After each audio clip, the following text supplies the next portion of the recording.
Hi everyone, it's Rebecca Lohman.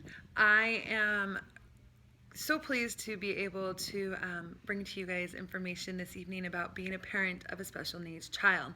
That's the topic I got to choose, and I have to admit, there's a lot of information out there, probably more than most people know. And I thought I'd kind of touch bases on what special needs is first. So we'll just start with this. In 2017, the U.S. Census Bureau reported that nearly 54 million Americans cope with some form of special needs every day. And out of that number, 1 in 9 children under the age of 18 receive some form of special education. Out of that, 1 out of every 26 families are raising or caring for someone with special needs. And those numbers are even reduced smaller to 1 in 3 are reported to be single mom homes. And that being said, I thought it'd be interesting to know what Webster's Dictionary defines special needs as. Webster's Dictionary defines special needs as any various differences such as physical, emotional, behavioral, learning disabilities and or impairments that cause an individual to require additional or specialized services or accommodations such as in education or recreation. Lots of big fancy words, right? So what does being a parent of a special needs child really look like? Well, it looks like me. See, I kind of cheated. At least I feel like I cheated by being able to pick a topic that I know a lot about. See, I was blessed with a child with special needs. His name is Jeremiah. This is my son, and he's totally agreed to be part of my video here. He wants to share a little bit with you. You want to say hi? Hi. Okay. Let me tell you this. Being a special needs child is pretty awesome, and you don't have to walk, and you get this special treatment. So I hope you. I told you, Mom. Let's start over. No, we're not going to start over. Just tell them what you want to say. I get the special treatment, and everybody loves me at my school, basically. So that's what I want to say. How old are you, Jeremiah? I'm 10, You're 10? What grade does that make you in? 5th. And do you have special services at school? Yes. What do you do at school? I have, let's see, a business. You have vision services? Uh-huh. Okay. May I tell them the names? Sure. What are the names of your teachers? Okay. My first one is my special vision doctor is Miss Dora. My second, she's pretty awesome, is my special ed teacher, Mrs. Apkin. She's really awesome. And then next to her is, may I say, partner in crime? Yes, sure. Partner in crime. Mrs. Cunha. Mrs. Cunha. She helps out a lot. She's like his total partner in crime. Yeah. His partner. Not his teacher's. His. Yeah. Hi. Jeremiah.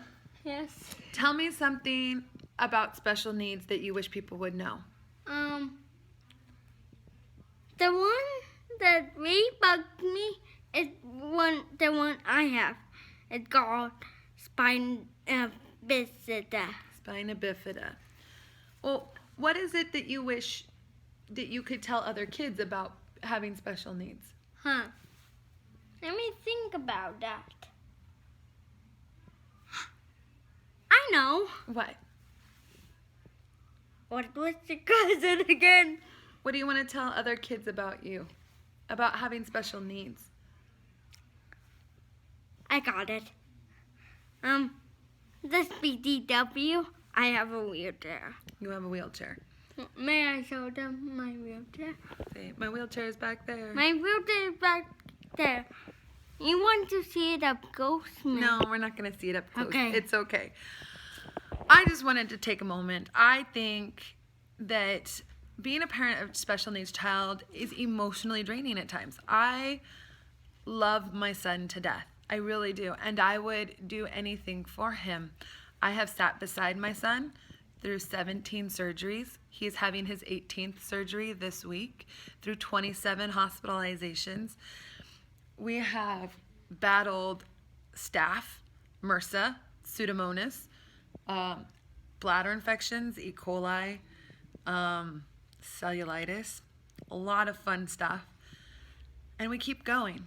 And that statistic at the very beginning, when it talked about 1 in 3 report being a single mom home, that's us. We're a single parent home. Because truthfully, it's hard for men to deal. As moms, we kind of have this innate ability to love our children unconditionally. But when it comes to men, I found that it's hard. My husband, his father, couldn't deal with it. It was too much for him to handle. And that was hard. It drained our marriage. It drained us emotionally, and we moved forward. It drained part of my life. And drained part of his heart. I often get asked how I can handle my situations. I'm a full-time student, I am a full-time mom, and I'm a full-time employed person.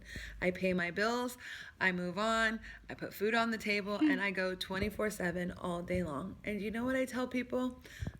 You would do it for your own child. You do it any day of the week for any child. Do I live out of a suitcase? No. Sometimes. But you do? Sometimes when we go to the hospital, I look like I'm going on vacation when I go to the hospital. Bring my blanket, my favorite comfy clothes, my favorite comfort foods, and I look calm, cool, and collected on the outside. But 90% of the time, my heart is racing and every wild fear is running through my body.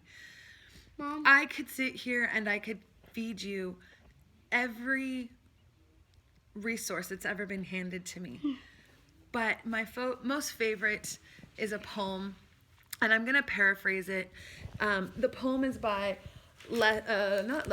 Emily Pearl Kingsley, and it's called Welcome to Holland. And Wait, Mom, before you start that poem, may I say some stuff that they do? I need to finish up my video. Okay. Okay, so I just going to paraphrase this. Imagine you want to go to France. You have studied all your life to speak French. You have studied the art. You have studied the world, the culture, the language. You are going to go immerse yourself in this. And you get on the plane, finally, you've bought your tickets, you're finally there. You're on the plane, and about halfway there, the pilot gets on and says, "Hey, welcome to your flight to Holland." And you're like, "Wait, what? I was going to France."